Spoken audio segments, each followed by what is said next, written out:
Hello বন্ধুরা, তোমরা কেমন আছো? আশা করি ভালো আছো। আমি ভালো আছি। তো দেখো বন্ধুরা, এখন প্রায় বাজে 12টা 15-র মতো। তো এখন আমি বসে গেছি এই যে তরমুজ কাটতে। তো এত গরম, এত রোদের জন্য পেট ঠান্ডা করার মতো কিছুই আর না পেয়ে পেলাম তরমুজ।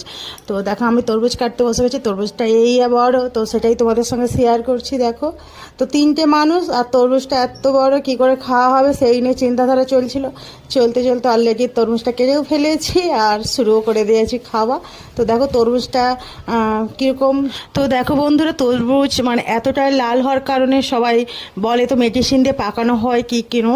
তো এই তরমুজটা আশা করি মেডিসিন দিয়ে নয়। মেডিসিন হলে ওই তরমুজটার গায়ে বর্ডারে হলুদ হয়ে যেত। তো এটা সম্পূর্ণ সাদা রয়েছে। তো তরমুজটা আশা করি খুবই ভালো। তো তোমরাও দেখে বলো তরমুজটা মেডিসিন দিয়ে না পাকানো না এমনি পাকানো। তো দেখো আমি অলরেডি তরমুজটা খেতেও শুরু করে দিয়েছি।